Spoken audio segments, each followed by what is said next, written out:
ಮೇಲೆ ನಾನ್ ಮಾಡ್ತಾ ಇದ್ದೆ ಇವತ್ತು ಪಾಲಕ್ ಪನೀರ್ ಮಾಡಕ್ ನಾನು 2 ಸ್ಪೂನ್ ಹಾಕಿದೀನಿ ಆಯಿಲ್, ಹಾಫ್ ಸ್ಪೂನ್ ನಾನು ಹಾಕಿದೀನಿ ಜೀರಿಗೆ, 1 ಸ್ಪೂನ್ ನಾನು ಹಾಕಿದೀನಿ ಬೆಳ್ಳುಳ್ಳಿ ಚಾಪ್ ಮಾಡಿರೋದು, ಈರುಳ್ಳಿ ಅರ್ಧ, 2 ಗ್ರೀನ್ ಚಿಲ್ಲಿ, ಅರ್ಧ ಟೊಮ್ಯಾಟೊ ಚಾಪ್ ಮಾಡಿರೋದು, ಉಪ್ಪು ಟೇಸ್ಟ್ ಅನುಸಾರ, chilli powder half teaspoon, jeera powder, dhaniya powder half teaspoon.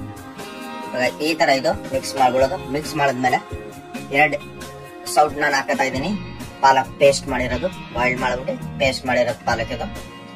ಈ ತರ ಇದು ಸ್ವಲ್ಪ ನೀರ್ ಮಿಕ್ಸ್ ಮಾಡ್ಬಿಟ್ಟು ಬಾಯ್ಲ್ ಮಾಡ್ಬಿಡೋದು. ಸ್ವಲ್ಪ ಬಾಯ್ಲ್ ಮಾಡಿದ್ಮೇಲೆ ನಾನು ಅಪ್ಲೈ ಮಾಡಿದೆ ಪನೀರ್. ಈ ತರ ಪನೀರ್ ಹಾಕ್ಬಿಟ್ಟು ಇದು ರೆಡಿ ಆಯ್ತು ನಮ್ದು palak paneer. Final touch cream ಸ್ವಲ್ಪ ನಾನು ಯೂಸ್ ಮಾಡ್ತೀನಿ butter. So friends, delicious palak paneer ready. ನಿಮ್ಗೆ ರೆಸಿಪಿ ಇಷ್ಟ ಆಯ್ತು ಅಂದ್ರೆ like, comment, share and follow ಮಾಡಿ. Thank you.